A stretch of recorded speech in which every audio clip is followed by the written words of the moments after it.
Hello, everybody. So today we are going to talk about the color wheel. I'm pretty sure at this point in time, you've probably seen this three grouping of colors, and you know what is so special about them. Every art room talks about them, and it is because they are the primary colors. Prime being that root vocabulary word meaning first. And what that means is these are the colors that most other colors are based off of. All right, so if you mix them together, you can create other colors, but you cannot mix other colors to create them. There's a little aside about if you're working with ink or light, that there are a different set of primary colors, but for all intents and purposes for the art room, red, yellow, and blue are the primary colors. When we mix them together, we create the secondary colors. You can see it a little bit more clearly there, secondary meaning second. And when you mix the primaries with the secondaries, you get the tertiary colors. These are the colors that are the in-between colors. I like to call them the ish colors because you will have like a reddish orange or a yellowish green or a bluish purple, things like that. So as I said before, the primary colors are the basic building blocks to all colors. Not that you can create every single color, but if you have them in your color set, you're going to be in a pretty good place. You may not have heard about these colors. They're called the complementary colors. Complementary with an E right in the middle here.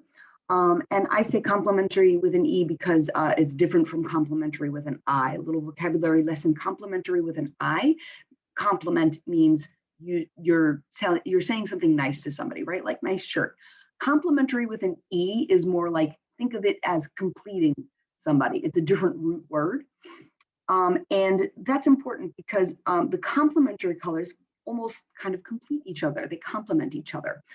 They are the colors that are directly across from each other on the color wheel. And you often see these combinations if you take a look around. Red and green, you'll see these in the grocery store. If you buy groceries or if you buy tomatoes, strawberries, raspberries, anything that's red, usually they'll be in some kind of a green backing to make that red really pop. You can see the blue here is much more vibrant when it's backed by this orange. You see this in sports teams as well. I know the Knicks and the Mets use these colors. And purple and yellow are another popular combination. I know that my own previous school has that, and you also see these combinations in sports teams as well. The important thing to remember with the complementary colors, not only do they complement each other, but when you mix them, they actually create brown. And this is going to be really important a little bit later on when it comes to shading. So the complementary colors are usually a primary with a secondary, but it doesn't always have to be that way. Pretty much anything across the color wheel is going to work, right? If you have a bluish purple, you can see that it goes straight across to a yellowish orange. Here's a great example of complementary colors at work here. We have the green stripe by Henri Matisse. He's a French artist. This green stripe goes right down the middle of her face. That's like a shadow. And that is complemented by not only the red in her shirt, but also this red over here. And if you're actually looking, you see all of the shadows within her face are now created by this green stripe. You have the red of the lips. You even have this green shadow here, and there's a little bit of red right in her eyes there. That is also counterbalanced by a little bit of red here, a little bit in her ear, a little bit here. We also have a yellowish hue right here on this side of her face, which is offset by the purple in this corner. We can also break colors down into warm and cool colors. This pretty much splits the color wheel in half. I've seen it split this way. I've also seen it split a little bit so that the red violet is on the warm side and the yellow green is on the cool side. Pretty much what you're thinking of is with cool colors, they are going to be the colors that you would see in a winter scene, right? Ice, snow, those types of things. And with warm colors, they are the things that you're going to see in like a fire scene. Anything that's going to make fire, you're going to see there, your reds, your oranges, your yellows.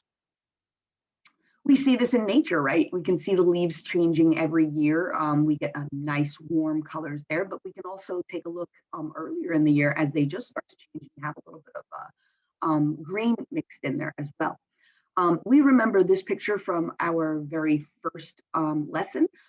It was Vincent van Gogh's painting, and we talked about how it was a nightscape and how he used a bunch of, usually for nightscapes, they would use cool colors. It would be a very limited palette, a limited selection of colors of blues, grays, black, right? But he throws in a whole bunch of warm colors in here too. There's this big swath of yellow. We have yellow breaking in through here. There's some red in the background. So you're not always limited, right? You can, when you have that nice balance, when you see that design principle of balance working, they really help a picture pop. Here's a winter scene right on the left. So we have lots of blues, we have white, it's a very pale scene. But then over here with our Claude Monet on the right, we have a bunch of blue colors, but we have a little bit of warm color, peeking in through the sun and a little bit of the sky. It's called Impression Sunrise. So it's a sunrise. You can almost feel the dampness and that morning feeling with the sun just rising. Very interesting fact about Monet is that his vision started to change throughout his career. So you can actually see his color, the colors that he uses in his paintings shift, I believe, towards a more cool and to a cool spectrum. We can also break colors down to the analogous colors, and this is one that I'm definitely going to use when it comes to painting realistically. Analogous colors are like, think of them as the color neighbors. They're the colors that are about 1 or 2 down from each other. They're usually right next to each other on the color wheel. Usually what I'll tell students to do is to pick one and then pick a color on each side. So it's really important to know what the color wheel is. The analogous colors we'll see in just a moment really help a painting look much better and much more realistic. So to just show you, it really helps to know the color wheel, right? If you were to pick purple as your dominant color, well, your analogous colors would be a bluish purple and a reddish purple, right? If you were to pick red, then you would have a reddish purple and a reddish orange, okay? So they're the ones that are about 3 to 4 down. They're usually going to be in a group like that. They're very good to keep in mind. So if you were to do, let's say, a grassy scene, you would probably want to use the analogous colors to green to really help make the grass look very realistic. And we're going to see this in our next example. We have Paul Cezanne's still life with Jug and Fruit. And this is a great example of not only analogous colors, but those complementary colors. So if you take a look at the fruit here, we have like some oranges, lemon, I think this is an apple, maybe peaches. If we take a look at these fruits, we'll take a look at this fruit right here. Maybe it's an apple, it looks apple shaped. You've got some nice red in here, but you also have a little bit of orange and a little bit of yellow, right? And that really helps to show that it's a dimensional object, that it's very, even though it's not painted in a realistic style, it really gives it some depth and some color. You can see this with all of these oranges here. You've got a blotch of yellow here, and then like some oranges and different types of reddish orange as well. What you're also going to see are these complementary colors. Instead of using black for shadows, Cezanne does a really cool thing here, and he uses a lot of like blues and greens to create shadows within. And that goes back to what I said earlier. It really helps to create a more realistic shadow. In reality, black is not a very common color in nature. So I often tell people, if you're going to paint with it and you want to paint realistic scenes, you should probably use it very sparingly.